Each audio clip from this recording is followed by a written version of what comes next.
Good morning, good afternoon, and good evening, depending on which part of the country you're joining in. And a warm welcome to each one of you. Thank you so much for taking your time to join this session.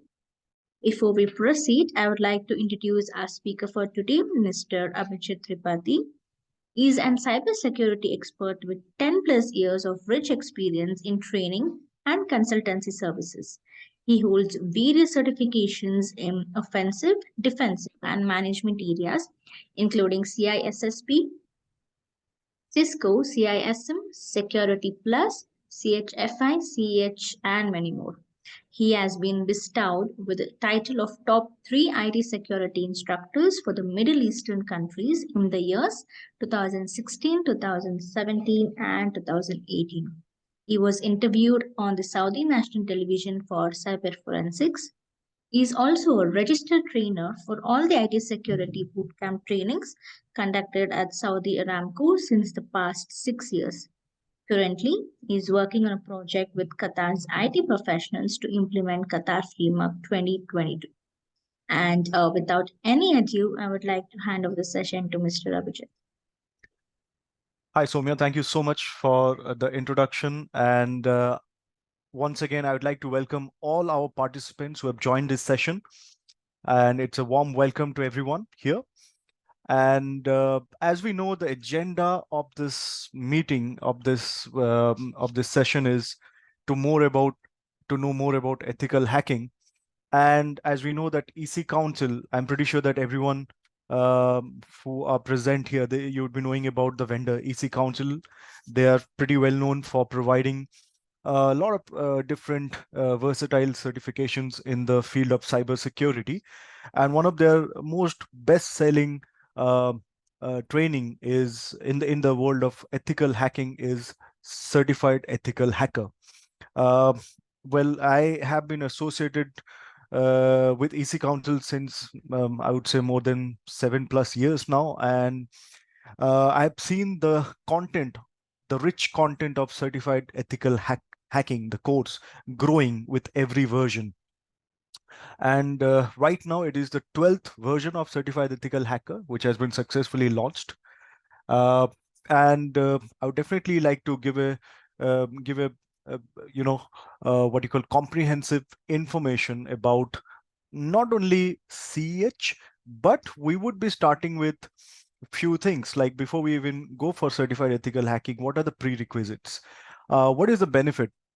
This certification is meant for whom? So these are certain things that we would be discussing. And just to make this session even more interesting, I have also added a lab, which would be, covering a concept called lock-hit kill chain, because as we would proceed with this session, and as I would be starting with the explanations of different concepts, you would see that everything revolves around the concept of lock-hit kill chain. Even the 20 modules of Certified Ethical Hacker, it also revolves around the 7 steps which has been mentioned in the lock-hit kill chain. So it would be pretty interesting to know, to see a lab based on that. So let's get started without any further delay with the session on ethical hacking. So now, when we say ethical hacking, and let's make this session interactive, we would be having certain things to discuss. Please feel free to answer.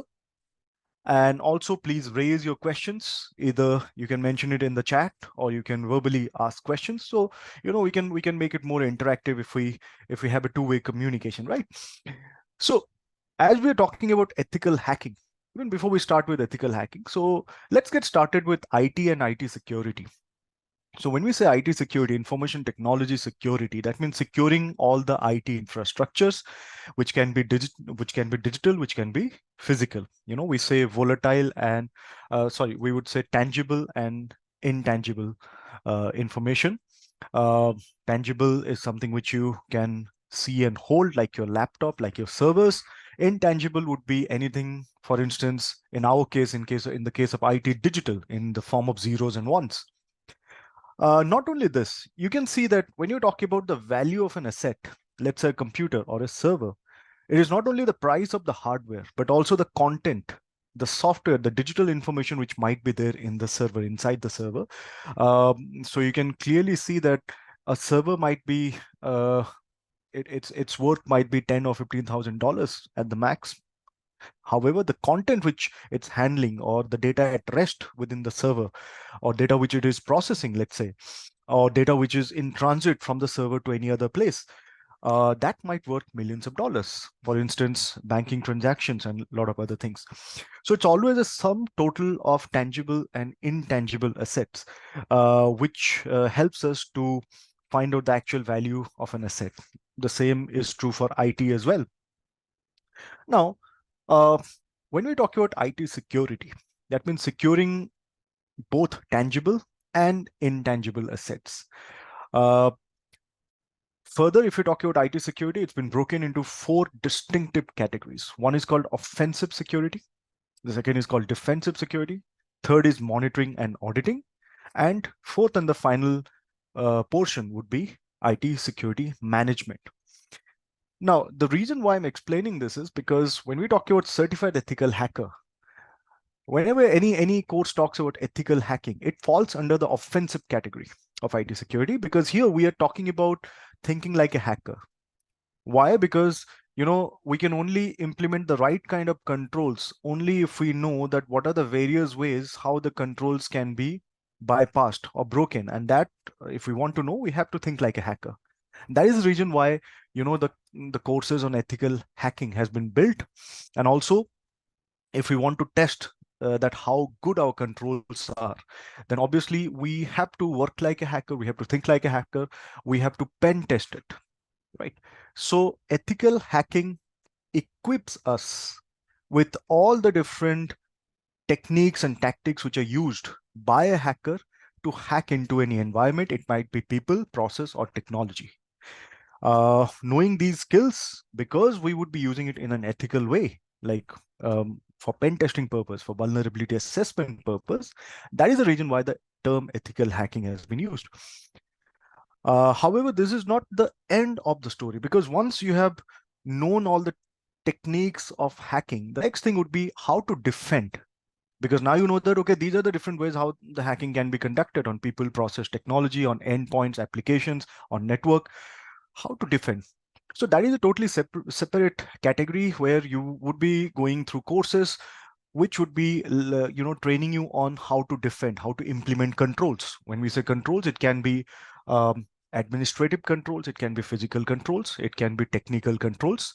Further, these can be divided into preventive, detective, corrective, etc. So those things are talked about in the defensive portion of the IT security. And then comes monitoring and auditing, because we have to understand a fact that once you implement any control, that is not the end of the story, because controls might get obsolete, they might get outdated.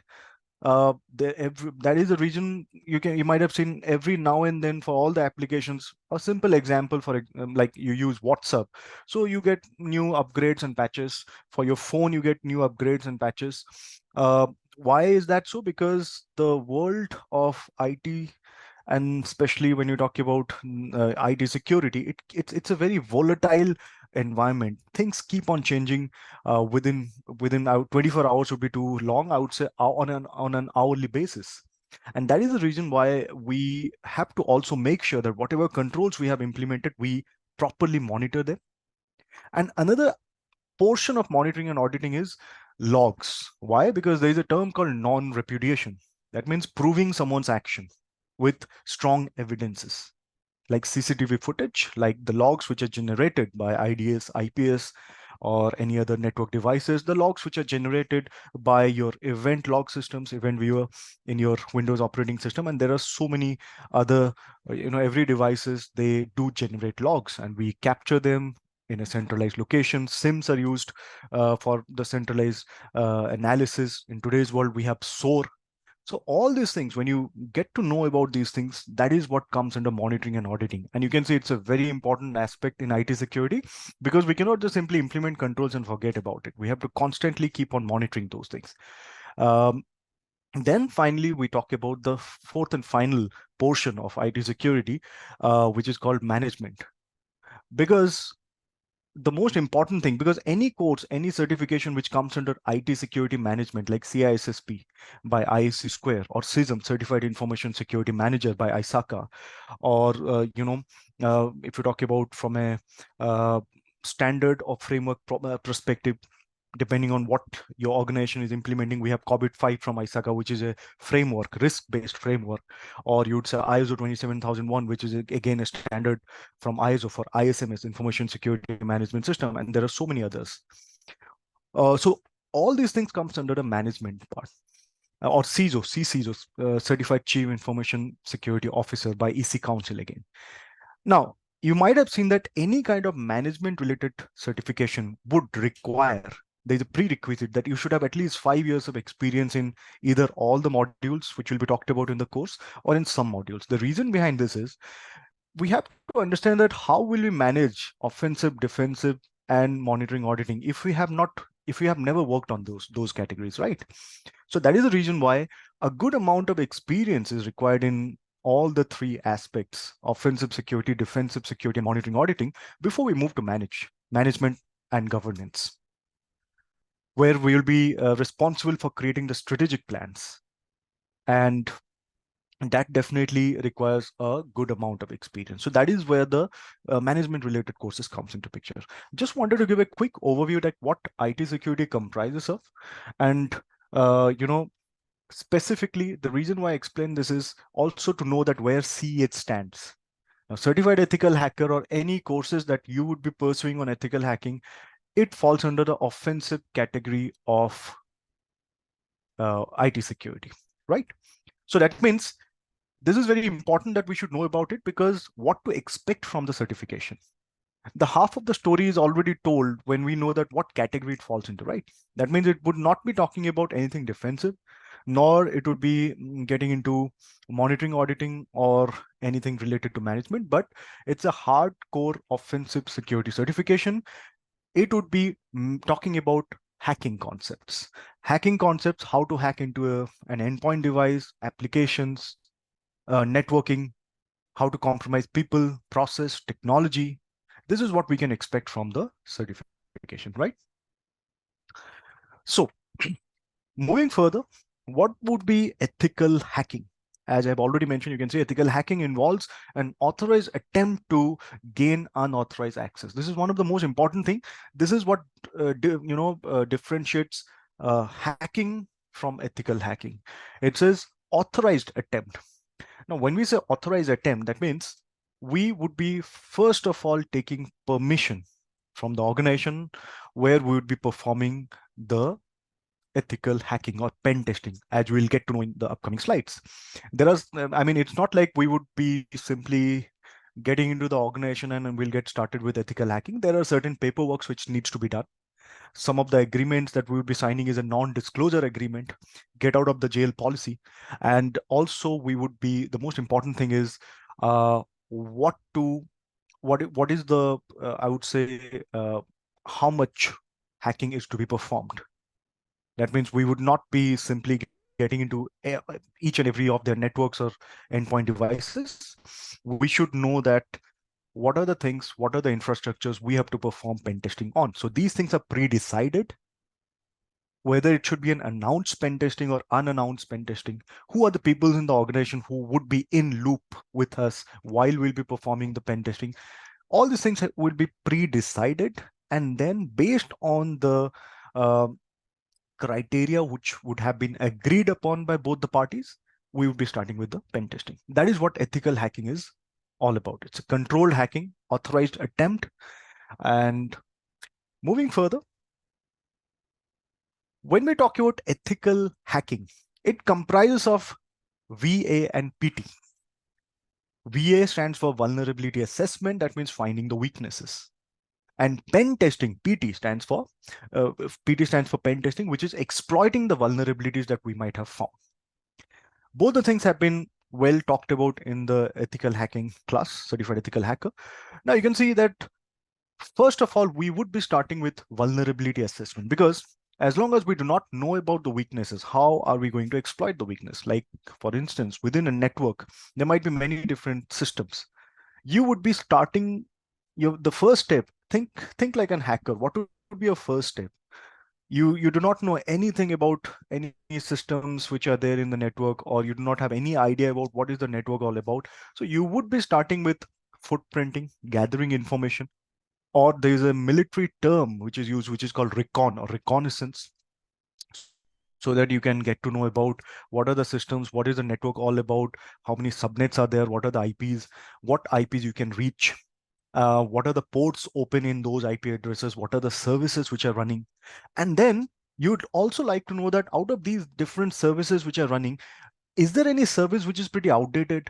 Is there any service which has certain vulnerabilities which can be exploited? And that is what vulnerability assessment is all about. You find about the weaknesses.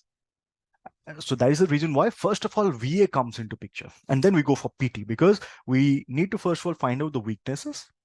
And then out of those found weaknesses, we would try to exploit those weaknesses. And we would try to find out that based on the weaknesses which has been found, are we actually able to exploit those weaknesses and get into the system or the network? That is the second phase of, that is the second phase, which is called PT. So after vulnerability assessment, once you have found your weaknesses, we would be going for PT, that is pen testing. And these are some important terms. That is the reason why I am talking about these things in the in the initial slides, because certified ethical hacker, the course is nothing but it's a sum total of these things. It talks about VA, the tools that you'll be using for doing or performing vulnerability assessment.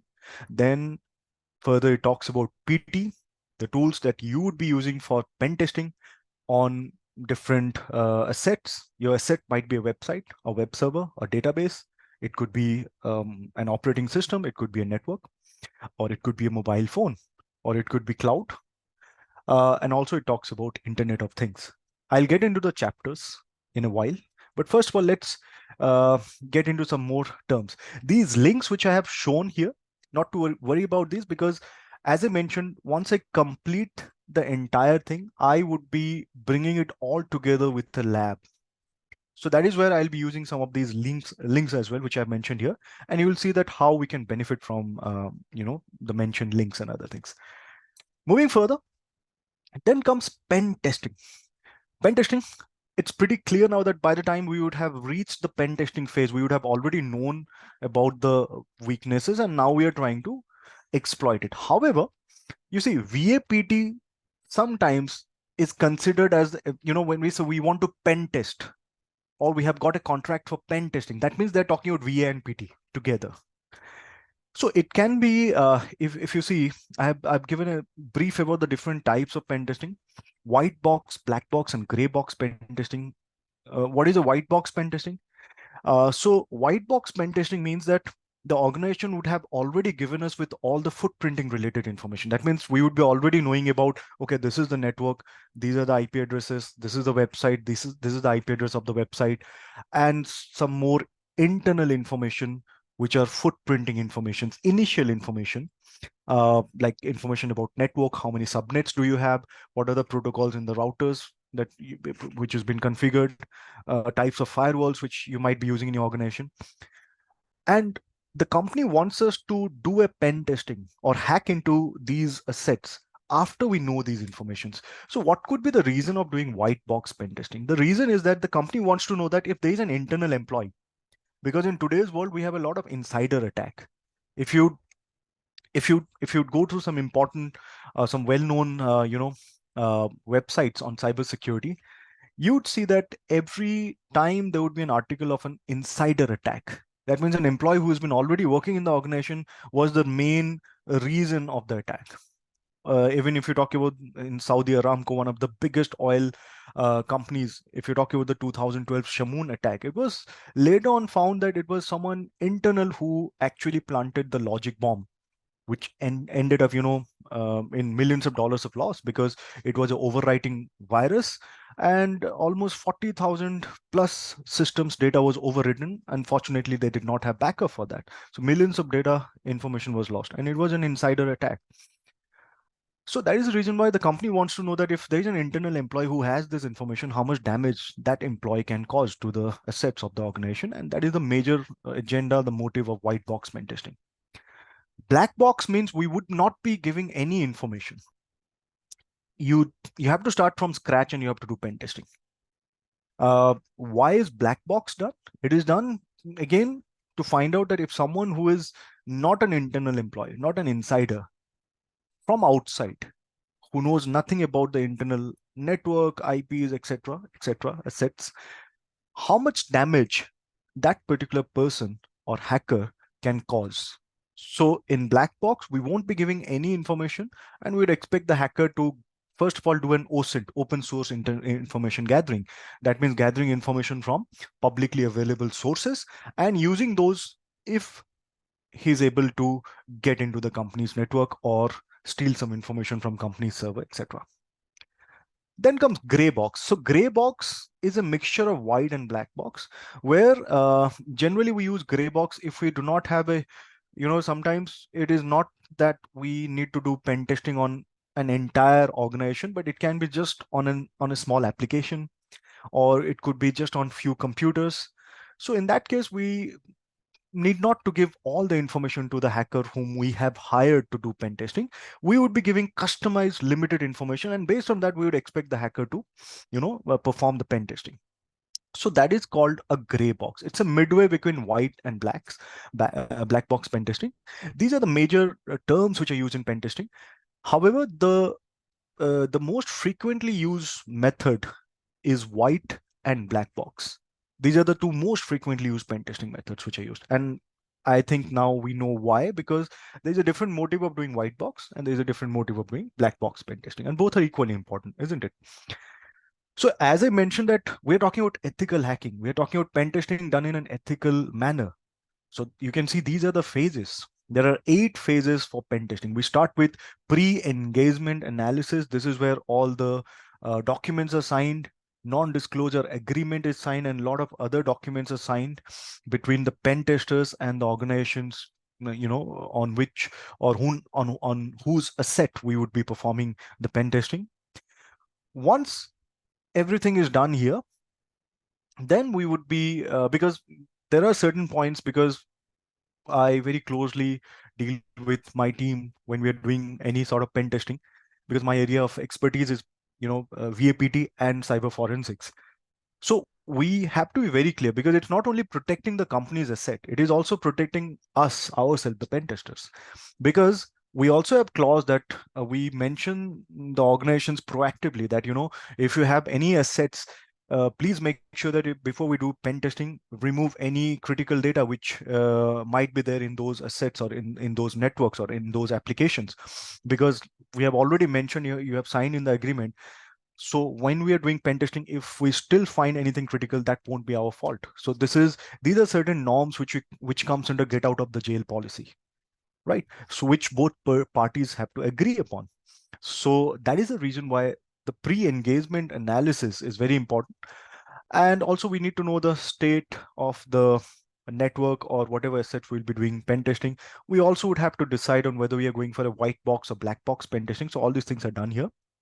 And based on that, we start with reconnaissance. That means this is where in the lock, hit, kill chain, it would be more clear. We gather initial information, then we find the weaknesses from those information. Then we try to exploit whatever weaknesses we have found. If we are able to exploit it, then we would be reporting. Now, when we talk about pen testing reports, they are majorly divided into 2 parts. The initial portion of the report is called the executive summary, because that is meant for the executives who are the governing body, who are responsible for the strategic planning. So they would not be interested in what scripts we ran or what viruses were found. They would be more interested in any information which will align with the business objectives. So that is where we would be talking about, in a larger scale, that these viruses, what losses they have caused, and based on your company's infrastructure, based on the business impact analysis, the criticality of the asset, how much loss you could face. And also, as a in many, though it is not required in a pen testing report, but we also talk about what countermeasures can be used in a high level way and what could be the cost of that, so that they can do a cost benefit analysis and they can know that whether should they go for accepting the risk or should they go for mitigating the risk, right? And then comes a technical summary where we very extensively talk about what vulnerabilities were found from a technical perspective, what scripts were used, and also we talk about a bit of countermeasures over there. So this is what a VAPT report looks like. It comprises of executive summary and then the technical summary. So resolution, I said it's not always mandatory, but yeah, we do not go in depth on what are the countermeasures, but we do mention that, okay, these are certain suggestions which you can follow, or I would say best practices and guidelines. And then finally, there is a rescanning as well, because rescanning means that we have, we found the bugs, the vulnerabilities, we exploited it, we informed it to the organization. They will be implementing controls. After that, again, the organization would like us to rescan so that we both are rest assured that the exploits that we performed, the bugs, the vulnerabilities which are found are no longer there. That can only be proved if we conduct the pen testing once again post the implementation of the controls, right? So that is the reason why here, this is what rescanning talks about. Rescanning means we are rechecking that after implementation of the controls, are the vulnerabilities which was found earlier still there or they're not there. So you can see this is an entire phase which goes on in pen testing. Moving further, this is what I was talking about. This is the main backbone of any offensive security certifications that you would be going for. It is called the Cyber Kill Chain. It is also called Lockheed Martin Cyber Kill Chain because it was, earlier it was used by military, but then it was adopted by Lockheed Martin, and they synced it from the perspective of cyber security. So you can see that no matter whatever has been hacked, whoever has hacked it, how big or small the hacking is, starting from zero-day attacks like Stuxnet, which was done on the Iranian nuclear centrifuges, to maybe a DOS attack, which was done by a 16-year-old boy who didn't even know that he's doing a denial of service attack, because the tools are very easily available. What I mean to say here is that whatever hacking has ever happens, it would always fall under these 7 phases. You would see that always, if someone wants to hack something, we would be starting with phase 1, which is called reconnaissance. Reconnaissance means gathering information. Further, reconnaissance can be divided into 2 parts, active and passive. In passive, we gather information from publicly available sources, which is also called OSINT, open source intelligence. And there are a lot of others as well, which falls into this category.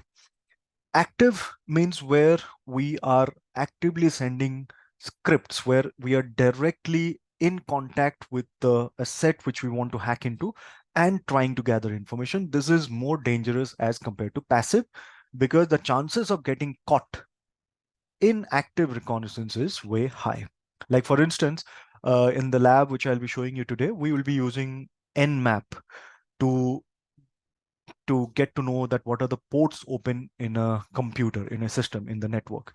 So Nmap is, when we are using Nmap to get to know about the ports which are open in the victim's machine, that is a reconnaissance which we are doing. But that is an active reconnaissance, because the information will have to go reach the port in the victim's machine, and based on the response that we'll be getting from the victim's machine, we'll get to know whether the port is open or not. It is dangerous. Why? Because if there are certain monitoring devices which are implemented on the victim's computer's end, then there would be indicators of attack which will be popping up, and they might implement controls, or or they can also try to scan back, try to locate the IP which is trying to scan. So that is the reason why, again, it is very important that before even a hacker starts with hacking, they should be really well trained in covering their tracks, because covering the tracks is very important. Otherwise, there are a lot of chances that you know uh, you will be traced. So this is one of the most important thing, that even when we are doing pen testing, we also try to cover the tracks, because we also want to test the organization's monitoring devices, how good they are. Because you see, a firewall, a SIM solution, they're just devices. If they're not properly configured to do audit or filter information, they will not be of any good, right? So that also is something that we work on. So we spoof IP addresses, we spoof MAC addresses, and there are a lot of different concepts of covering tracks, which is again talked about in CH, that is implemented. And then we start with reconnaissance. As I said, it is the first phase where you start gathering information. Now, once you have gathered enough information, you'd also like to know about the weaknesses. Reconnaissance, this phase one, also comprises of finding the weaknesses. That means out of all the information that you might have gathered, what are the informations, like you found that there is a system which is running file transfer protocol on port 21, but you also found that they're using an outdated VSFTPD 2.3.4 version. So that is a vulnerability, because that is pretty outdated and there would be certain exploits which can exploit it. So vulnerability is also found under the reconnaissance phase. Now, once you have found the weakness, once you have found the vulnerability, the next thing you would be doing is weaponization, because here the hacker would be deciding that, what would be the best course of attack. It totally, it would depend on what vulnerability you have found. If you have found any weaknesses, related to FTP, then obviously you would have to search for, or you'll have to find any exploits which can exploit that particular version of FTP. So weaponization would totally depend on what kind of vulnerabilities that has been found. Once you have decided that, okay, this is the perfect weapon, this is the perfect exploit which I would be launching on the victim's machine or victim's network or application, then you also have to decide on the delivery method. You see, this is one of the most, when we do a lot of case studies, this is the most interesting part, because your weapon might be same, but your delivery methods might differ depending on how much access you have to the victim's network or machine. For instance, if you talk about the Stuxnet attack, where, in Iran, the nuclear centrifuges were affected by a zero-day attack, which was targeted on Siemens technology. There were 4 vulnerabilities which were exploited. I'll just give a brief. What happened is the hackers, they simply dropped some USBs in the parking lot, and those USBs were comprising of that zero-day vulnerability, Stuxnet vulnerability. So they were expecting that, some of the contractors were working in the nuclear power plant. Uh, if we drop hundreds of pen drives with the virus, at least someone out of those 50 or 60 people would pick up the pen drive. And that is what happened. Few of the employees were working, they just saw some pen drives near their car and then they just picked it up, and then they went back, they scanned that pen drive, because it was a zero day, a brand new virus, so none of the antiviruses were capable of scanning. So they just told that the pen drive is clean, and the next day they inserted the same pen drive to the SCADA systems, which were responsible for, um, these are OT systems, industrial control systems, which are majorly used for, monitoring the activities in the nuclear power plant, especially, heat, the speed of the centrifuges, the fusion reaction, the moisture, etc. So it malfunctioned the entire, what you call, because the worm was designed in such a way that the Siemens technology, which was used in the industrial control systems, it will be, corrupting some of the applications, and because of which a lot of false data was received. And some of the data related to centrifuges, which is the main core of the nuclear fusion, were totally wrong. Imagine that, you need the fusion reaction to have, let's say, 5,000 rotation per minute. It is already 5,000 rotation per minute, but the information that you're getting is maybe 2,000 rotation per minute. So you will be increasing the rotation speed. And what would happen? After a certain point, there can be a huge disaster. So this is exactly what might have happened if the worm would have not been detected timely. So, but here in this case study, which I was talking about, the delivery method which was used was a pen drive, but it might not be the same. What if you are already inside the network? Probably you will be using the network itself. The effort would be lessened. Or maybe if you want to hack into some organization's network, you would be using some phishing emails. And in the phishing email, you would be sending a link, and anyone clicks on the link, a virus will be downloaded. So what I mean to say here is that in weaponization phase, your exploit might be, or whatever viruses or malicious code you would like to use for hacking might be the same, but the method of delivering it would be different. And that you have to find out, that the hacker has to figure out depending on the situation, how much access the hacker already has. Once the delivery method, which is the most important thing, is successful, and the malicious code is successfully, it has reached the destination. After that, the exploitation will start. Once the exploitation starts, how would we know that the exploitation has been successful? Because by the end of every exploitation, there is a backdoor which opens. Any service which is exploited, it will be opening a covert channel. That means a backdoor, an entry which no one knows about except for the hackers. And using that backdoor, there would be further more payloads which will be installed for achieving different goals. Maybe some of the payloads would be simply to corrupt some important files in your computer. Other payloads, their job would be to steal some information. And maybe some other payloads would be just to stay there in your computer and maintain persistency. That is where APT comes into picture, advanced persistent threat, where, you know, we design payloads in such a way that once they enter your computer, it will stay there for a very long period of time without getting noticed.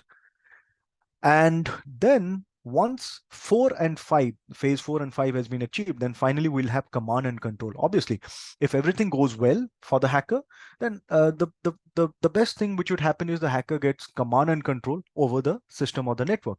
It might be partial, it can be complete. It depends on how effective your exploitation was. It's not always that, a hacker gets complete access, but even a partial access is good enough, because then further payloads can be installed, and in a certain span of time, the hacker can do some lateral movement and get access to some more infrastructures within the network. That is a possibility. And finally, we have actions and objective. Actions and objective means that once all the phases are completed, whatever was the objective of the hacker, because sometimes the hacker's objective is to steal some information from your computer. Sometimes a hacker would just like to encrypt everything in your computer and ask you ransom. That is where ransomware comes into picture. Some well-known ransomwares like WannaCry, they do not steal anything from your computer, but they encrypt everything so that you cannot access. And then they will be asking you for ransom. So this is what the cyber kill chain is all about.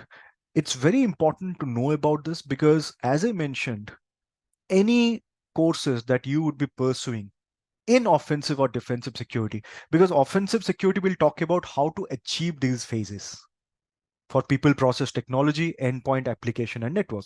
And defensive security would be like in each phase, whatever attacks is possible, how to defend, how to put controls on that.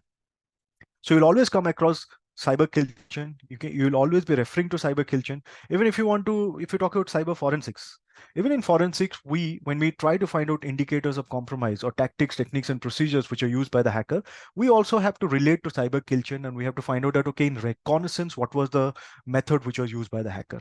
For weaponization, what was the method which was used? For delivery, what was the method? And then we correlate and we get a complete picture, right, of the tactics, techniques, and procedures which was used by the hacker. So you can see this is very important to first get familiarized with the cyber kill chain. Moving further, also I would like to discuss that what are the prerequisites of ethical hacking.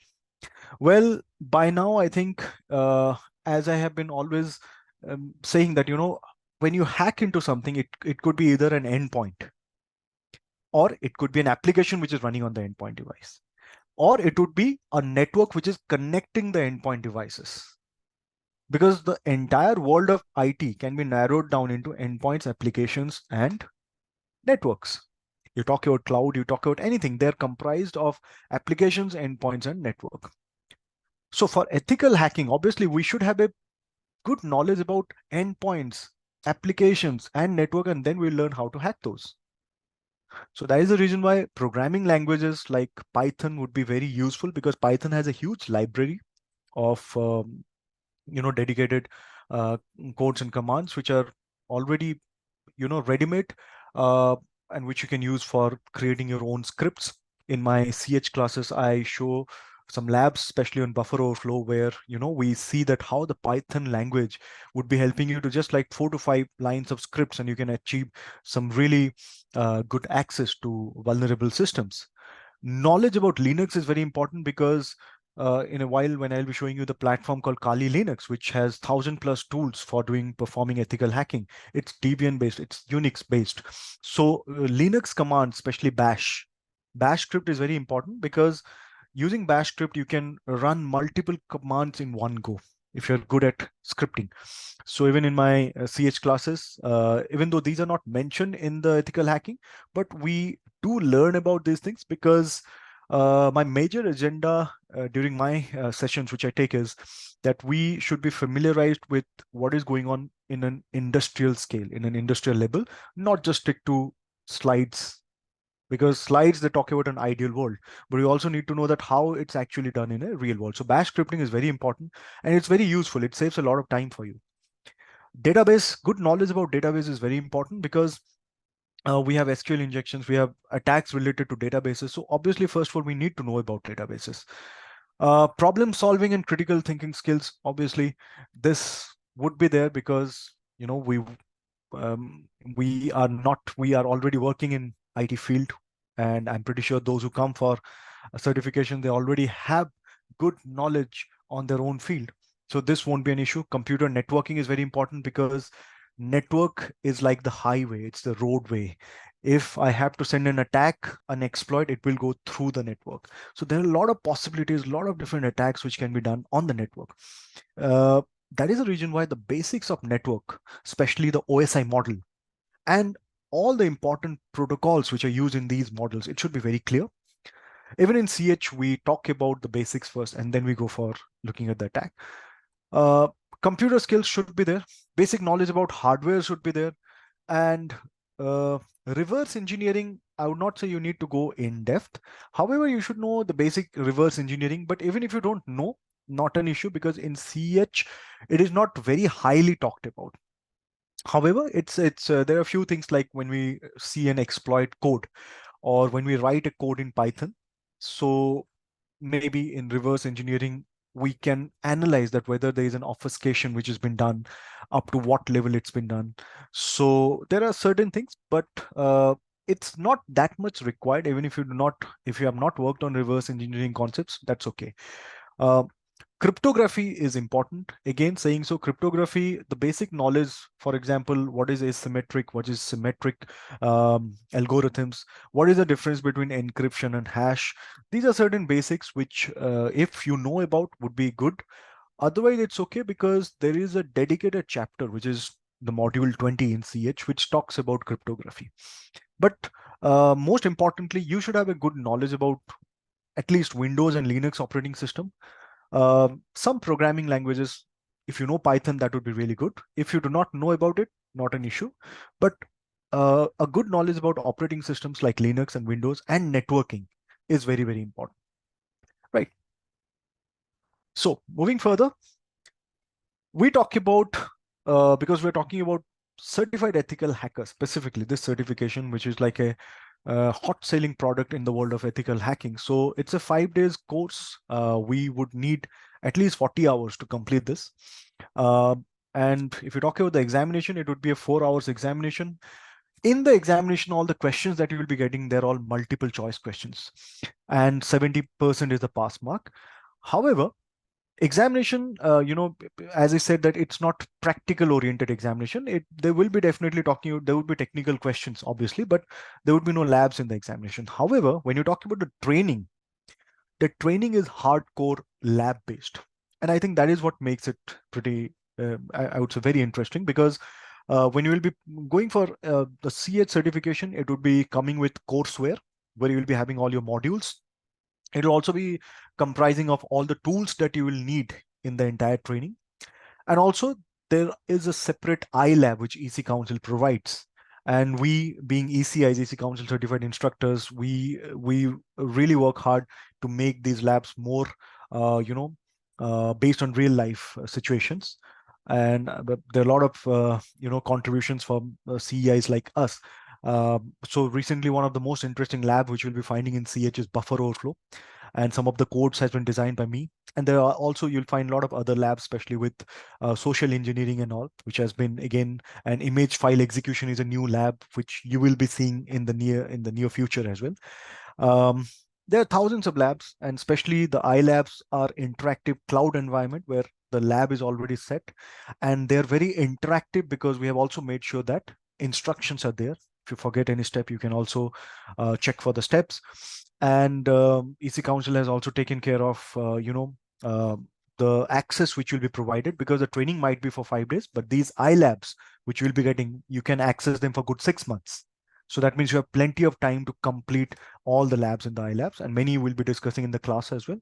And specifically, if you talk about the classes which I conduct, I definitely cover the contents of CH, but I also use a lot of labs from the OneHub website and a lot of other websites which are of OSCP level. OSCP is a certification called Offensive Security Certified Professional, which is considered one of the highest certification in the world of IT security.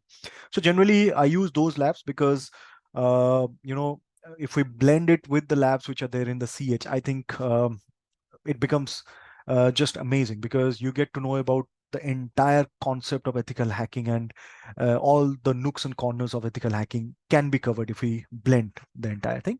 And apart from that, you would be having access for good 6 months to practice in the iLabs. So this is what you get in the CH kit.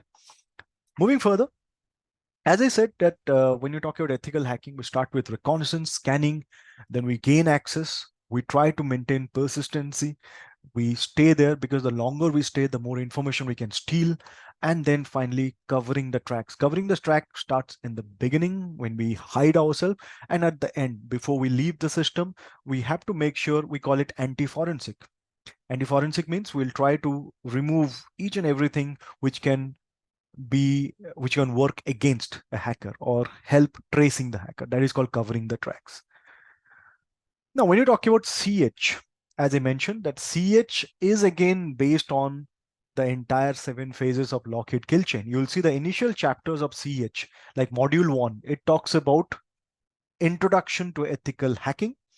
Introduction to ethical hacking is very important because uh, we consider that anyone who is coming from CH, they might be having a good background in IT, but maybe new to IT security. So in that case, the first chapter is all about knowing about what we have in IT security, what we need to protect in IT security. Majorly, you will see that by the end, confidentiality, integrity, availability is something which we would like to protect. And the hacker's job is to compromise either the confidentiality, integrity, or availability. Example, if you steal any information from someone's account, that is loss of confidentiality. If I crash a website by using a denial of service attack, that is loss of availability. It's not available to the legitimate users. And if I, let's say, if a sender is sending some important information to a receiver through a network, and I do a man in the middle attack and modify the information, that is loss of integrity, because I'm modifying the information. So any kind of attack in the entire world which is done in the field of cybersecurity, you'll see either they will be breaching confidentiality, integrity, or availability. If you talk about ransomware, what did the WannaCry ransomware did? It simply encrypted everything in your computer, and it was not stealing anything, but it was encrypting everything in your computer, and then it will be asking for a ransom. If you give the ransom, then they would be providing you the key to decrypt it. So it is an exploitation. It is an exploitation of availability. The information was not made available to you, right?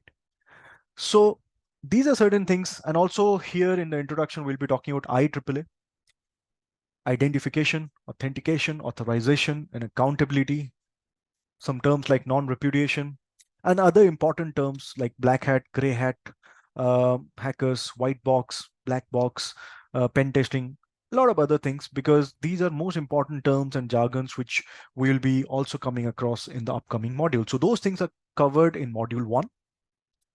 From module 2 onwards, we start with the first phase of lock, hit, kill chain. And what was the first phase of lock, hit, kill chain? That was reconnaissance.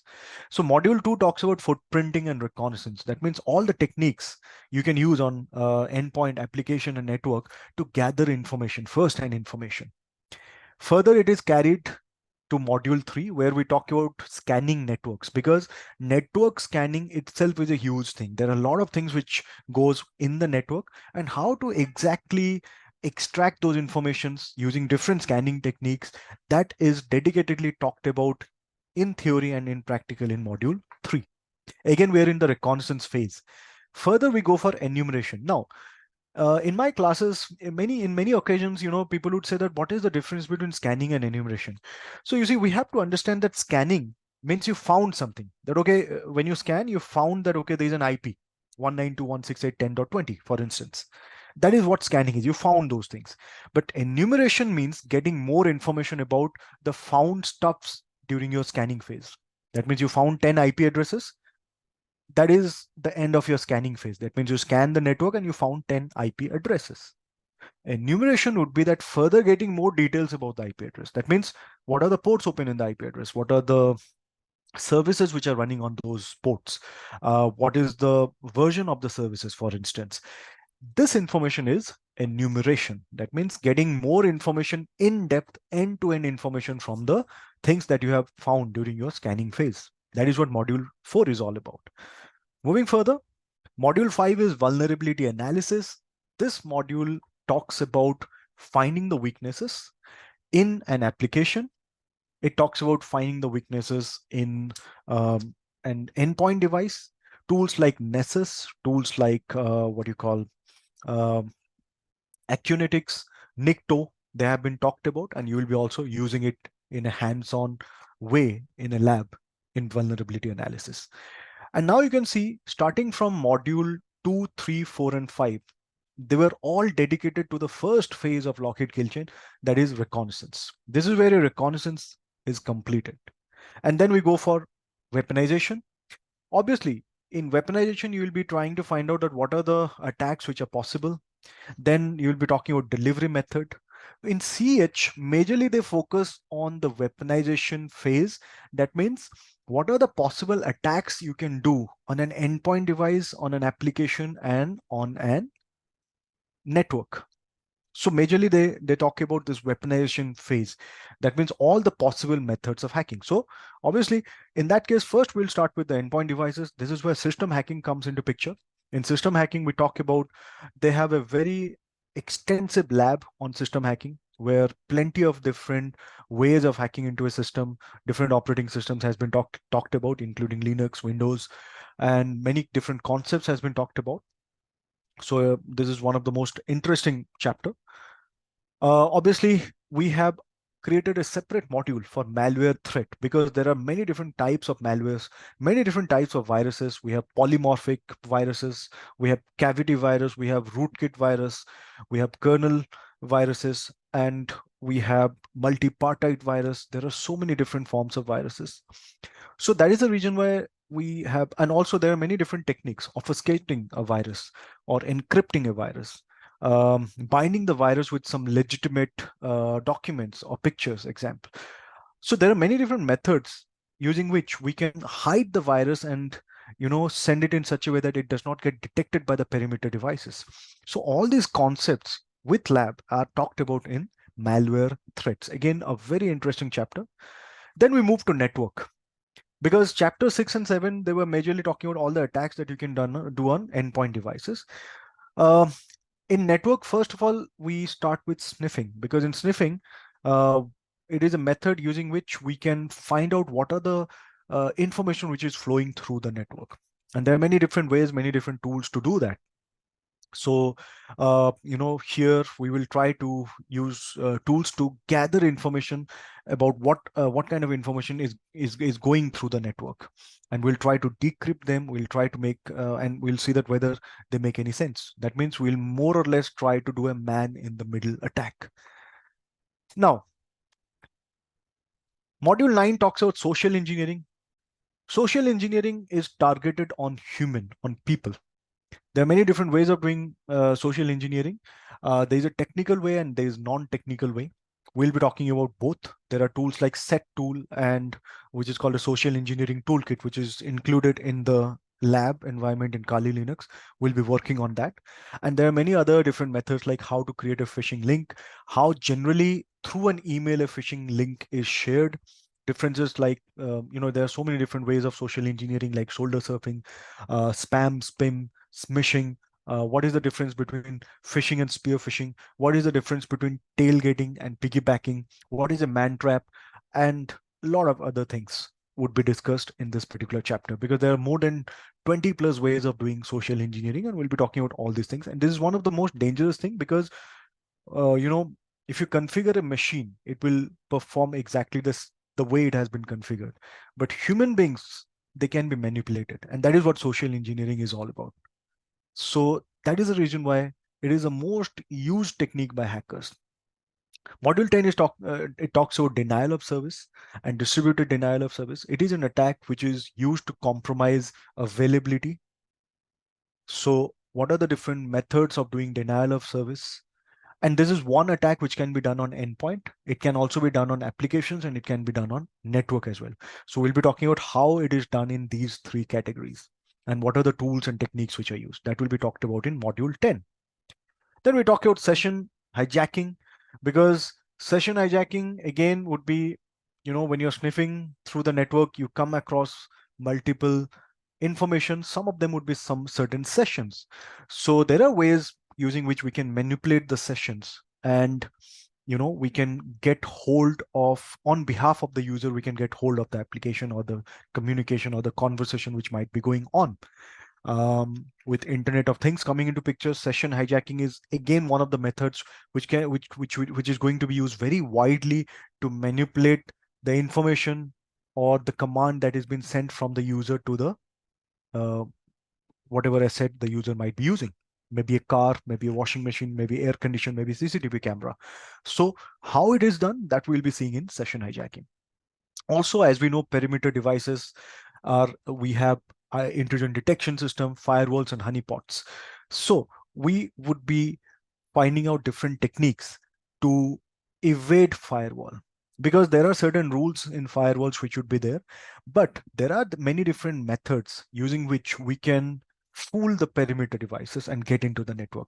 How it is done, there are a lot of different scripts and a lot of different interesting ways of doing that. That is what we'll be talking about in this particular module. What is a honeypot? Honeypot is a intentionally kept compromised computer within a network, and we expect hackers to hack into these honeypots so that when they get an access to the honeypot, we would be able to find out what was the method which was used by the hacker.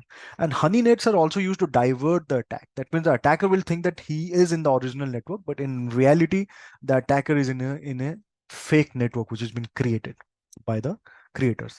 But the interesting fact is that there are viruses in today's world, like Emonet.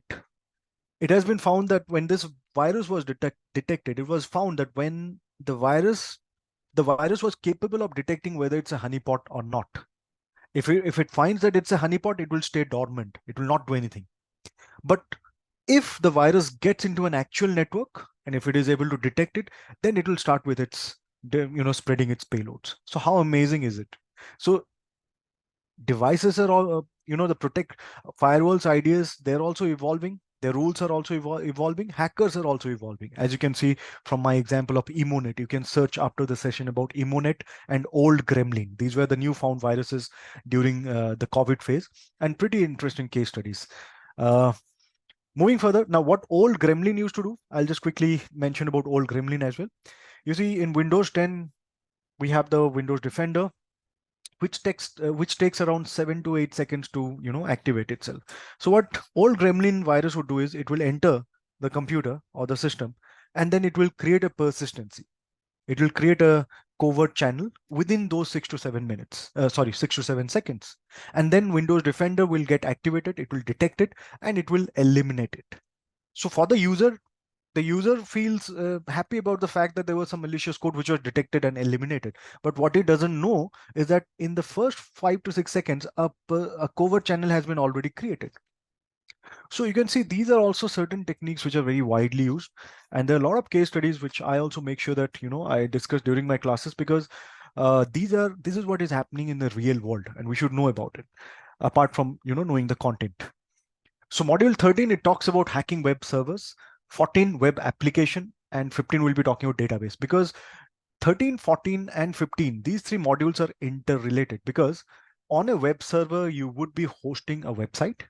And if it is a dynamic website, it will be having a database. So how to hack into a web server, how to hack into a website, and how to hack into a database, specifically focusing on SQL injection, has been talked about in 13, 14, and 15. Very interesting modules in itself, because the entire website hacking comprises of web server, website, and the database. And how to hack into these, they have been talked about in module 13, 14, and 15. 16 will be talking about wireless network, because we have wired and wireless. Wireless network can be vulnerable. We used to have WEP, the security type, then WPA, then WPA2, and now we have WPA3. But still, wireless is more vulnerable as compared to wired. This we have to agree on. And there are many different attacks which can be done on wireless, using which we can, get an access to the wireless devices. And how it is done, that is what has been talked about in module 16. Further moving, mobile phones in today's world, we are more into using mobile phones. So it is very important to know that how these phones can be compromised, and that is what has been talked about in mobile hacking platforms. Some really well-known tools like MSF Venom, encoders like Shikata Ganai, and a lot of other different aspects which are widely used for creating exploits for Androids and Apple phones has been talked about in this module. It's again a very interesting module, because we'll be using emulators, you know, um, on which we'll be performing attacks by creating payloads, and we'll see that how much of an access we get. So pretty interesting. Module 18 is also interesting because it talks about Internet of Things. That means with all the different infrastructures, because one thing we have to agree about Internet of Things is that the manufacturers, the creators of IoTs, they are focusing more on usability, not security, which is good for selling their product, but not good from a client's perspective who would be using it, because security is not well taken care of. That is the reason why you will see in this module a lot of different varieties of attacks which are possible have been talked about, and it's pretty interesting, because we will also get to know that what are the vulnerabilities in the new IoT devices which has been launched and how they can be compromised. Then 19, cloud. We cannot ignore cloud, because cloud computing is, in today's world, everyone is using cloud in some or the other way. Public clouds, private clouds, hybrid clouds, the different services which are provided by clouds, like infrastructure as a service, platform as a service, software as a service, are very widely used. So there are certain vulnerabilities in certain services of cloud which can be exploited, like the S3 buckets in AWS and etc. And how to compromise them, how to exploit them, that is what has been talked about in cloud computing. They also talk about some important countermeasures that can be taken for protecting, if you're using cloud, which is again going to be pretty interesting. And finally, module 20 talks about cryptography, because anything, if you talk about protecting something, you talk about encryption, you talk about hash algorithm, you talk about digital signature. So all these facilities are provided by this technology, which is called cryptography. So in this module, you'll be getting to know about what cryptography is all about, what it offers, how it is implemented. Also, you'll get to know about what are the different attacks which can be done on cryptography. Again, an interesting module. And with this is the final module of Certified Ethical Hacker. You can clearly see that in CEH, if we compare it with the Lockheed Martin kill chain, it majorly focuses on the phase 1 and phase 2, as well as it talks about, because delivery method is something which, I mean, no one can explain, because you have to find out that what is the situation where you are. And based on that, you have to decide that what would be the best course of delivery of your exploit to the so that it can reach the victim system or network. But then it also talks about exploitation. It also talks about installation, command and control, and actions and objective. So majorly it covers all the 7 steps of Lockheed Martin kill chain and how these 7 steps of Lockheed Martin kill chain can be performed to hack into people, process, technology, and to hack into endpoint devices, applications, and network, and compromise confidentiality, integrity, and availability. That is what has been talked about in CH. But the good thing about, because there are also other certification like CompTIA is another vendor which provides Security Plus and Pentest Plus. However, they're more theoretical in nature. The good thing about CH is that it is loaded with tools. I personally enjoy Certified Ethical Hacker because, you know, it's all practical. It's all hardcore hands-on, and you actually get to hack, and then only you get the feel that okay, this is how the hacking has been done. Instead of just going through lots of theory, it's all about it's 90% lab and maybe 10 to 15% theory. So that is again what CH is all about, right? Now, talking about the career opportunities, obviously, if you have really good, if you're CH certified, now I always say this in all of my sessions that you would be able to easily clear the certification because it's not lab oriented. If you study the slides, you will clear it. Once you have the certified ethical hacker certificate, obviously, if you're looking for jobs in cybersecurity, you'll get a call because they know that this is a very well-known certificate. But when you are called for the interview, your knowledge that you would have gained from the labs, from the training, which is very important, will help you to crack the interview. Because in the interview, they will not only see your certificate, that has been already taken care. That is the reason you got a call for the interview. But the most important thing they will be checking is how much knowledge you have. And that is where the training that you would have received in CH comes in handy. And that is the reason why I go more in depth in my trainings as well. And I also cover a lot of things which are done in the industry, because in interview, that is what would be asked. Real life scenarios. Maybe they will be showing you a script, a bash script, and they will ask you that what would be the output of the script. Maybe they will ask you to run a command on Metasploit, MSF Venom, and you should know. Maybe they will ask you some questions on a script, -a, nmap, what does it do? Frequently asked questions. So for this, you should have a good hands-on, whatever you have studied in your class, that you have to practice. So these are two important things. Now, career options, there is a vast, career options once you are well versed in ethical hacking.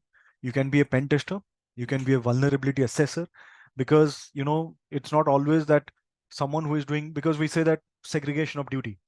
So generally when we go for pen testing, a team will be doing a vulnerability assessment, they will be finding weaknesses, and another team would be responsible for exploiting the weaknesses.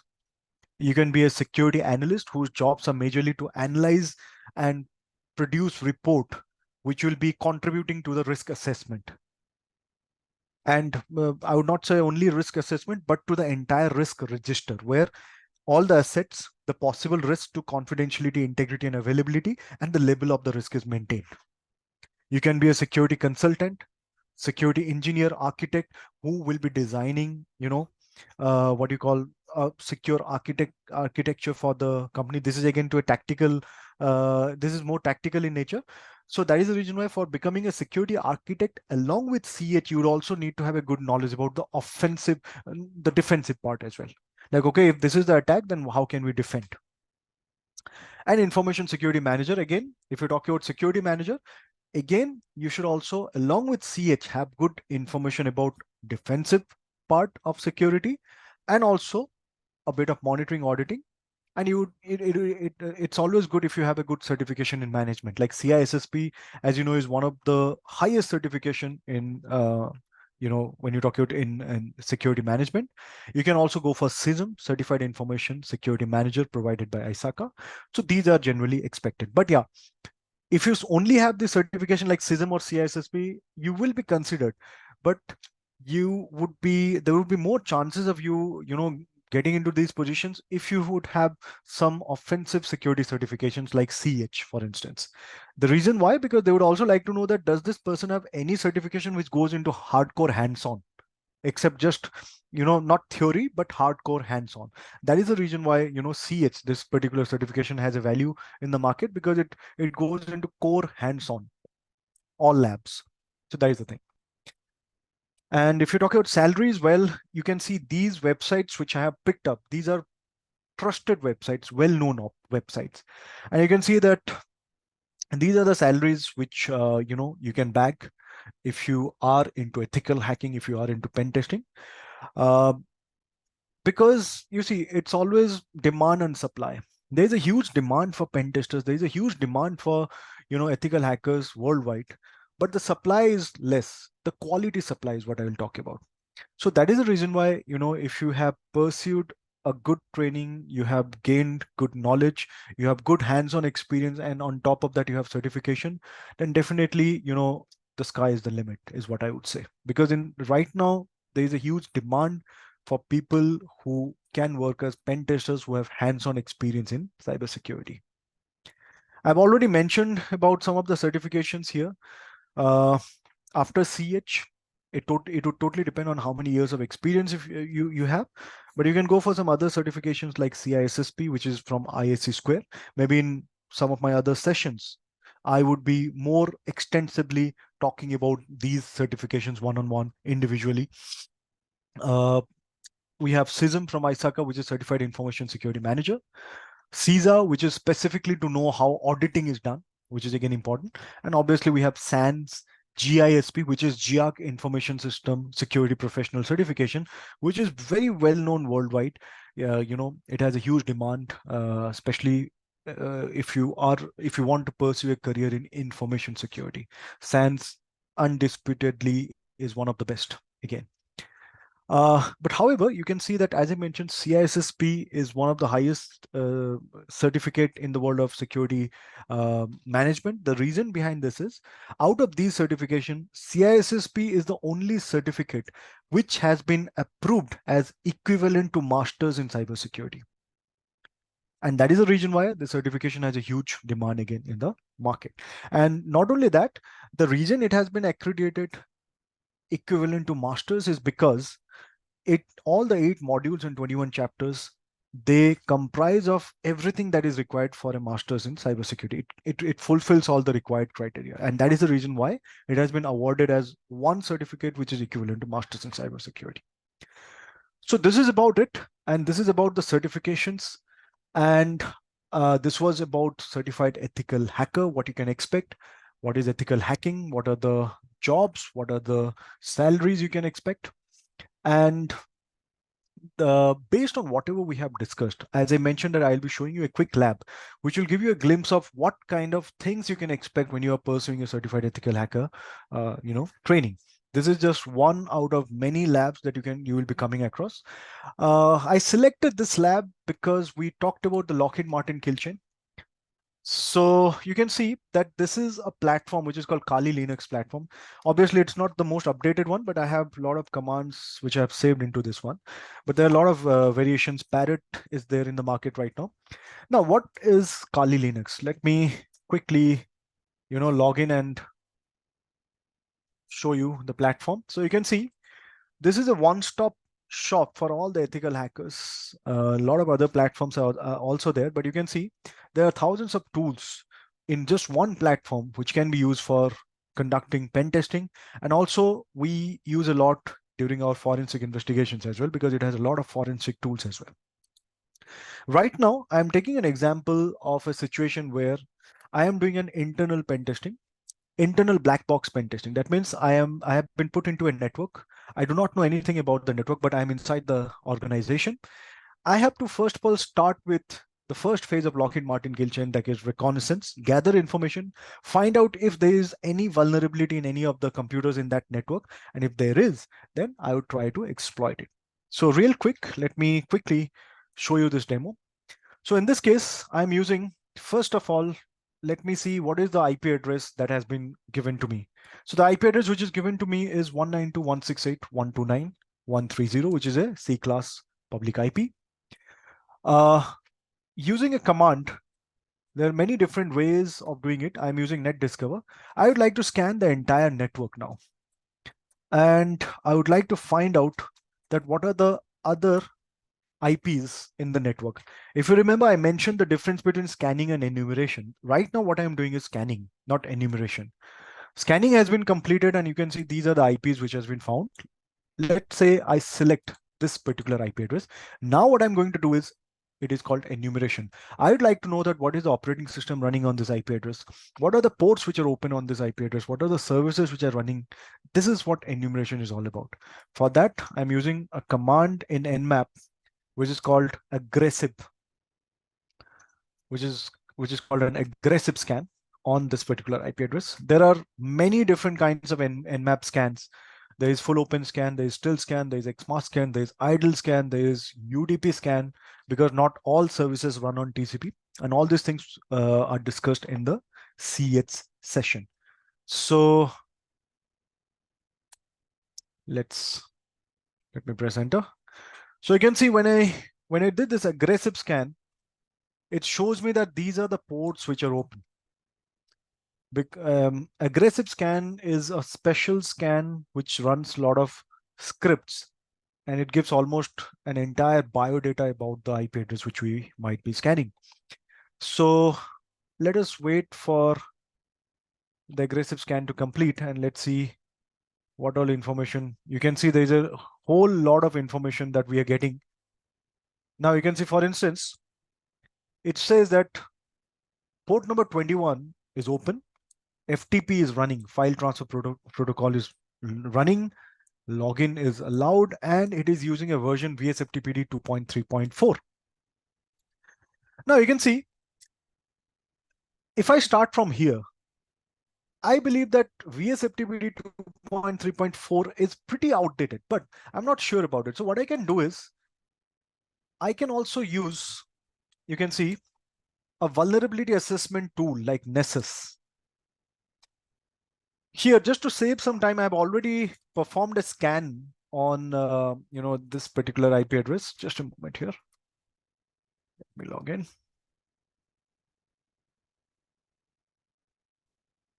All right, so I've already performed a scan. Okay, no worries. But anyways, we can do it once again. You can see this is where I wanted to show you the CV, because let's say I am a hacker. So I'll not be, always running an application to find the vulnerability.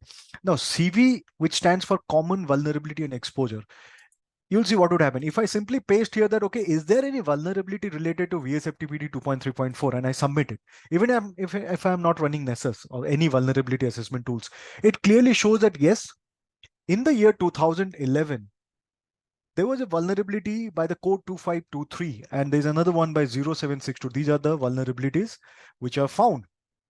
Not only this, what you can do is, you can go as a hacker, you can go a step further. You can copy this to another website called ExploitDB.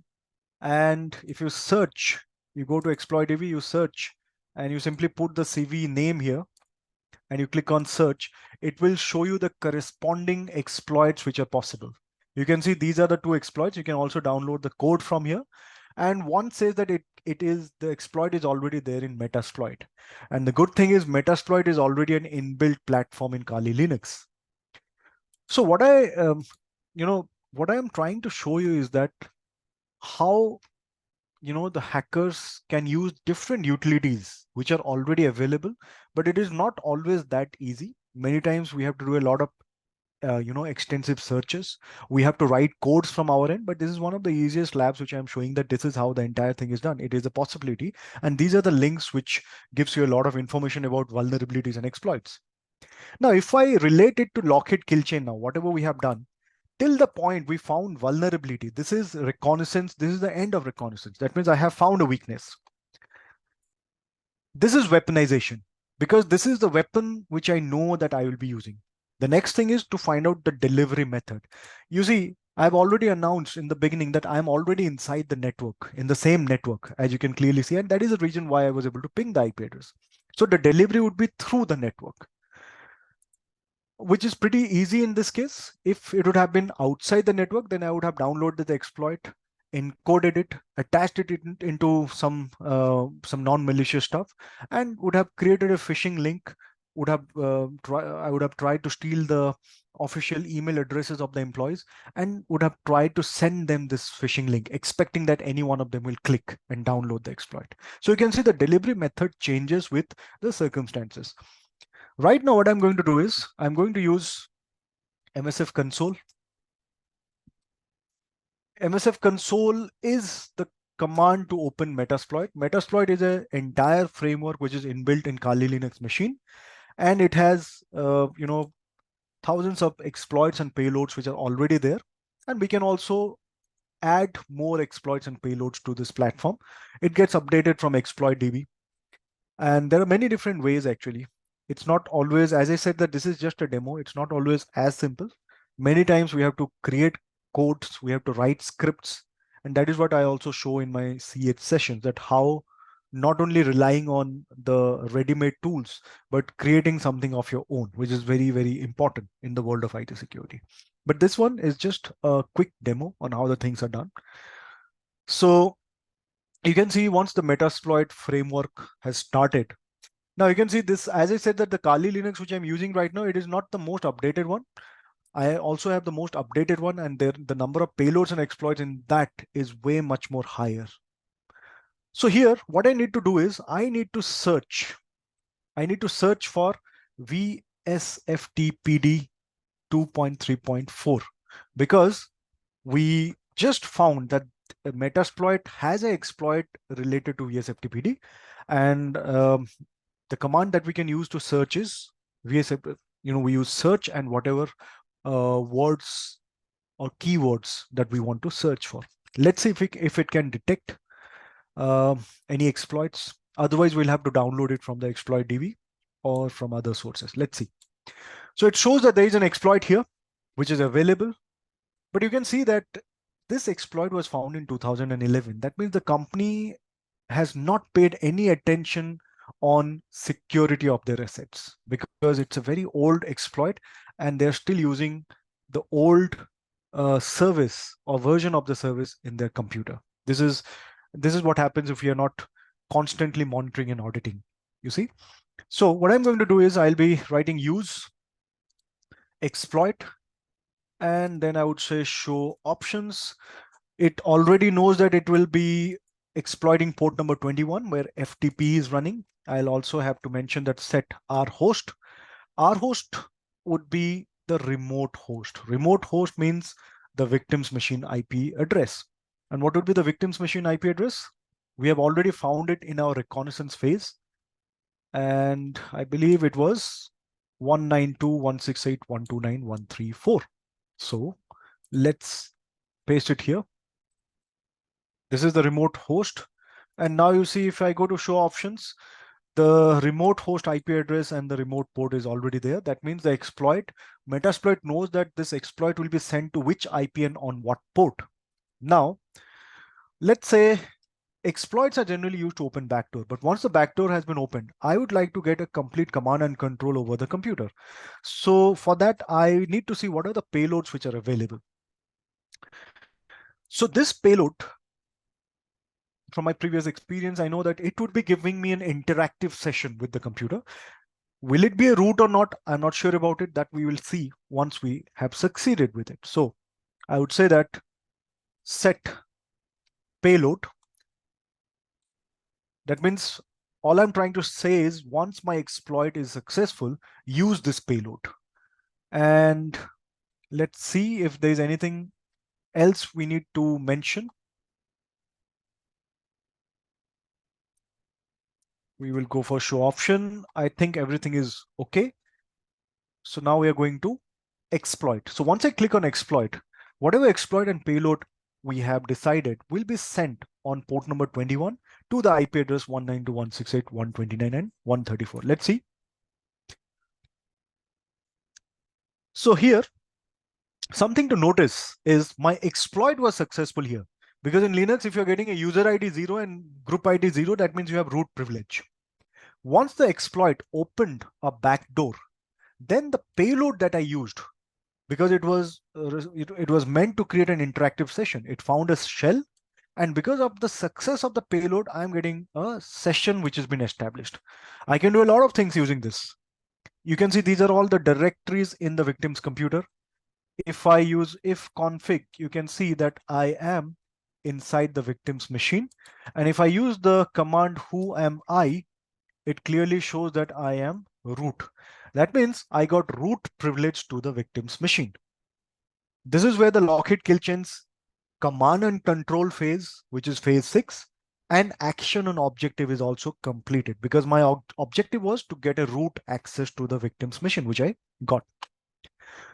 So this is about the demo, and just wanted to show a quick demo so that we can, get a feel of how exactly the labs of the CH are going to be, and also see that how in a real life scenario, in a practical perspective, the lock-hit kill chain, the lock-hit Martel kill chain is followed. As I mentioned earlier, that any kind of hacking which ever happens, always we can categorize the phases, the tactics, techniques, and procedures of the hacker into Lockheed Martin kill chain 7 phases, which also helps us to, analyze. As a forensic investigator, it helps us to analyze and know the tactics, techniques, and procedures used in different phases. And also, if you're a pen tester, it helps us to decide that what should we use for reconnaissance, what should we use for delivery. And as you can clearly see that the course on ethical hacking is also based on the entire Lockheed Martin kill chain. So this is about it. And this is from my side. I hope this session has given you a good insight on certified ethical hacker, and not only is ethical hacking, because my objective was not only to explain about what EC Council certified ethical hacker course has to offer, but also to make sure that you understand the entire IT security, all the different phases. Like we are talking about offensive security, but there is also defensive, there is also monitoring and auditing, there is also management. And also this will help you to decide on what is the right kind of certification that suits you. And also, whenever you come across any IT security certification from now on, you would be able to categorize it, whether it falls on offensive security, defensive security, monitoring, auditing, or management. So that was my overall agenda. And I hope the things are clear. Now let's go for some question answer Q&A session. Any questions from any of our participants, please feel free to ask and we can discuss on that. Yes, anyone? Yes, thank you so much, Abhijit. It was a wonderful session. So, guys, if you have any questions, please feel free to unmute yourselves and have a conversation with Abhijit. And if you're unable to talk, I request you to pose the question in the question and answer tab. So, Yes. Yeah, you can drop your questions in the chat box as well. And we can discuss about it.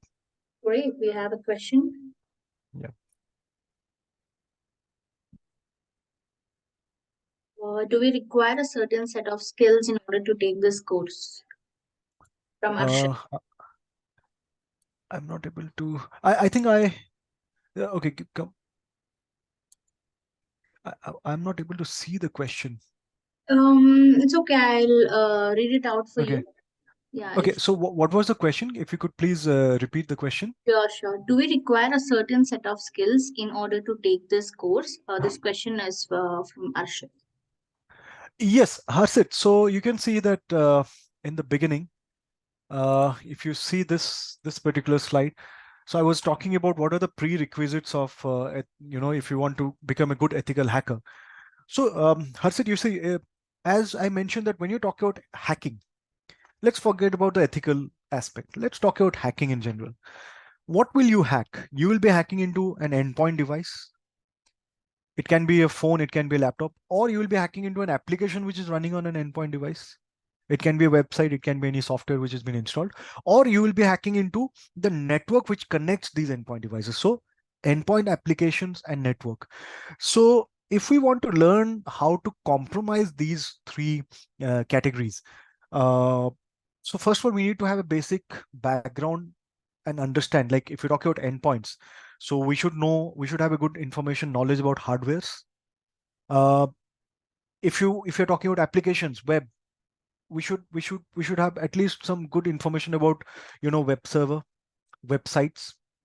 I would not say that you would be working in this field, but basic information, so that you can understand that what is a web server, what is a website, what is a database, what happens within inside a database. And the most important thing is network, because web application related concepts and endpoint related concepts has been very extensively talked about in CH. System hacking is there.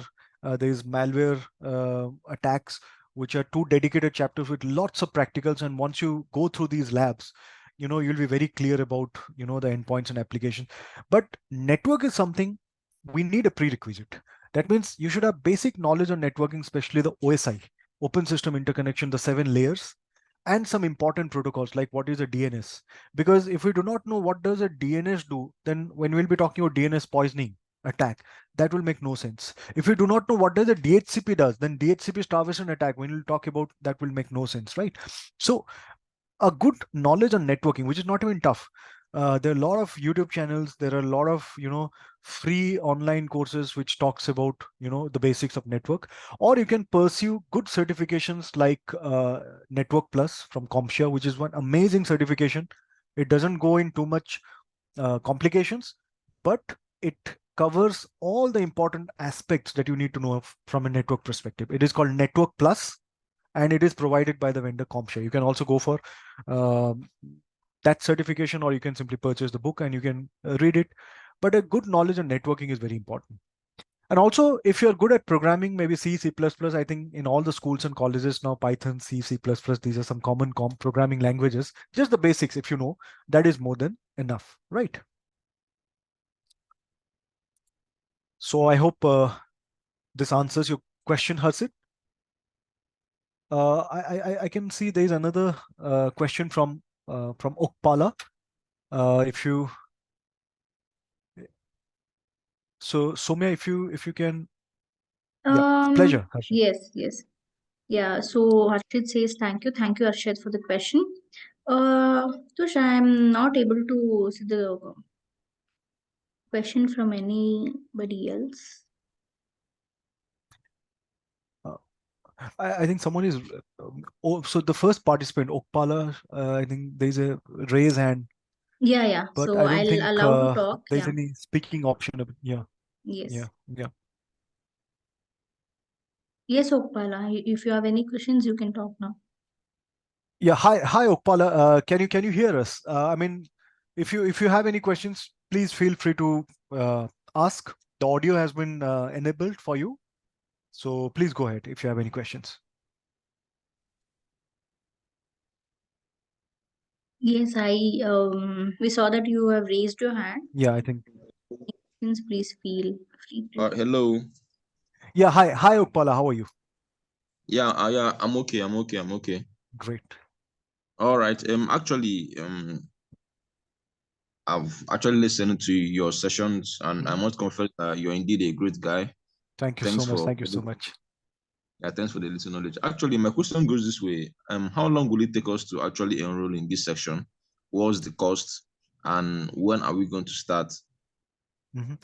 So Thank Okpala, you. I believe first of all, thank you so much, Okpala, for the appreciation, and also talking about the sessions. We do have frequent sessions, but I think Soumya, if you by the end of the session, if you can please give everyone a brief about where they can apply and whom to contact, where they can apply for the CH training. But this training, Okpala, is it's a 40 hours training. Now there are two different approaches. Either we can go for 10 days, 4 hours per day, or we can go straight 5 days and 8 hours in that case. But it's a 40 hours training.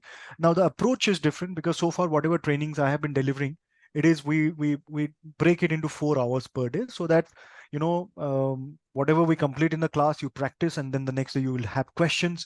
So that doesn't happen very well in 8 hours. So you also get ample time to digest what we have studied in the class. You have your questions, and it goes in a stretch of 10 days and 4 hours each day. That is the common approach which we generally follow. But I believe Soumya, you can give further details about what are the dates, because I believe till July I'm extremely busy because I'm traveling almost 4 different countries every week. So it's, but I think we had a word that after 15th of July when I come back, we probably will be starting with the first session. Soumya, I think you can share the contact and the links where they can apply for this course, right? Yeah, yes, Abhijit. Yeah, I'll do one thing. I'll Mhm. share the list with the sales team, so the right person will get in touch with them. Mhm. So they'll explain each and everything in detail.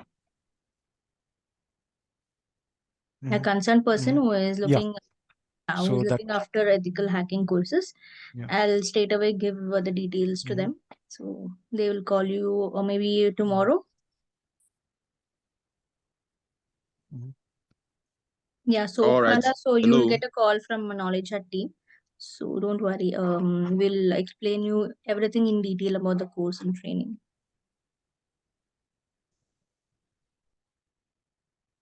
All right. Hello. Yes. Yes, Ukpala. All right. Actually, pardon me. I actually have to ask, Yes. what's where are you from? I mean, where are you from? Where were you given birth to? And how long have you actually been in ethical hacking? And what was actually the assurance that after we are done with the course, we are going to get a great job? Because the sum of everything, or the reasons why we are actually engaging ourselves in this course, is for us to earn a living from it. Mhm. So, what's actually the guarantee that when we are done with this course, we are going to get a job? Are you going to help us out in getting a job, like show us the way, and give us the assurance that nothing is actually happening? So I don't know if you get my question. So where are you from? And please, can you pronounce your name? Can you pronounce your name very well, because I find it hard pronouncing your name. Thank Yeah, you. yeah. So Ukpala, you see, my name is Abhijit Tripathy, and let me. Okay, where's the? I'll drop my name in the chat box. So this is my name. Okay. Yeah. So you can search me on LinkedIn. You can get more details about me. So I have. It's not only cybersecurity which I deal with, and training is a passion for me, is what I would say. I majorly deal with consultations and forensic investigations for third party. We have also handled a lot of investigation projects with our police and army, because you know that when it comes to forensic investigations, generally the expertise are hired as third party. That is where we come into picture. So it's I have years of experience doing hands-on, and because I'm also a certified instructor for EC Council, and at present, if you talk about me, I have more than 50 plus certifications in the world of cybersecurity, which covers everything, including CISSP. As you know, CISSP, I'm not only certified, I'm also an authorized instructor for ISS Square. So I design a lot of questionnaires, which if you ever go for the certification, you might come across some of the questions which is designed by me. And if you talk about the FIFA World Cup, my most recent project was with Qatar, as Soumya very rightly mentioned. So, in this World Cup, they were implementing a risk framework. And based on my profile, I was handed over the job to implement forensics. So that means I was training, I think in a span of 3 years, I have trained more than 300 plus delegates. And we went to Qatar to implement some of the monitoring devices as well, so that during the FIFA World Cup there would be no security incidents. And also their long-term objective is to enhance the security posture of Qatar. So I'm still in touch with Ministry of Interior, and my team, we still are working for them. And there's a lot of projects worldwide, like in UK, in Amsterdam, police. So, and I've also appeared in a lot of news channels. Even in Qatar for this project, I was in their Twitter. I was interviewed in their TV. Also in Jordan and Saudi. So some of my contributions, which has been there, especially in the banking sector. And also I have launched, and I have copyrights of a lot of courses which I have launched. One of them was for the banking sector, which is for vulnerability assessment. So the course is doing pretty well right now. And last but not least, I'm from India. So right now I'm in India.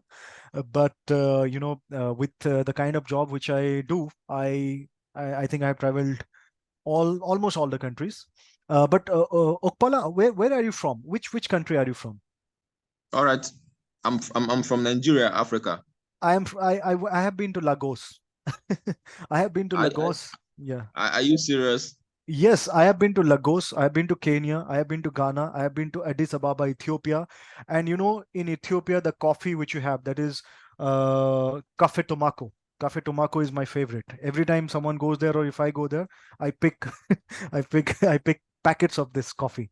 And in Nigeria, especially, Noma Choma, I believe I forgot the name, a chicken dish which you make. I have a lot of friends over there, it's so delicious. So appreciate, man. You have really delicious food in Nigeria. I appreciate that. All right. Yeah, man. Actually, Mhm. is it really possible for me to kind of get a personal contact, your personal contact, so that in case I would just like to speak to you one on one in case of anything, on So case Pala, of it anything. should be. I mean, it should be through upgrad, because I have an agreement with upgrad. So we can you can discuss anything related to security, or if you want to pursue any training, we can have a word, but that would be through upgrad. So maybe Somya, whatever contacts they will be sharing, if you mention that you want to talk to me, you now know my name, that Abhijit, they will arrange the meeting and we can discuss about it, right? All right, all right, all Mhm. right, all right. Mhm. Okay. So Right. so that means I'll actually be expecting a response on how best I can kick off with the training, right? Yeah. Yep. Yep. All right then, no Right. problem. So Those if you're questions come. planning for CH, so as I mentioned that anything which will be happening is post, 15th of July, because I myself am, totally occupied till 15th of July.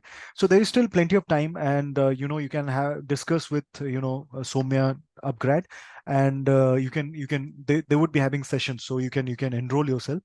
And definitely, I mean, I'll see you during the training, and we'll discuss about it. And the thing is, you see, if you are once CH certified with all your concepts clear, no one can stop you from getting good what you call jobs in pen testing, because as I mentioned, that you should not be getting this training just to clear the certification. This is very important. We have to understand this. Certification, it's all objective questions. You will definitely clear it. That's not a big deal. During my training, whatever I train you on, whatever labs we discuss, that you have to focus on, because I'll also be talking about interview questions, which is very, very important. Because in ethical hacking, when you go for an interview, they will not ask you theoretical question. They will be showing you labs and will be expecting answers from you. And that is what I cover in my training. So majority of whomever I have trained, with God's grace, I would say, with their hard work, they're doing really well in different parts of the world. Because this is what my focus is, that you should be eligible for your interview. And once you are interviewed, you should be eligible to answer all the questions. So that is what you have to focus on. And you have to be dedicatedly, you have to be very dedicated during my training. That would be my expectation. All right, all right, all right. No, no problem. I won't disappoint. Thank you, thank you, thank you so much, Upala. I really trust you. And also, I can see we have Harsit, Hemant, and Rugesh. So thank you, Okpala. I can see your keen interest for this course, because based on the questions you have, and I appreciate that. I really like people with passion. And how about Harsit, Hemant, and Rugesh? Any other question from your side? No, no, no. For now, no. Mhm. Perfect.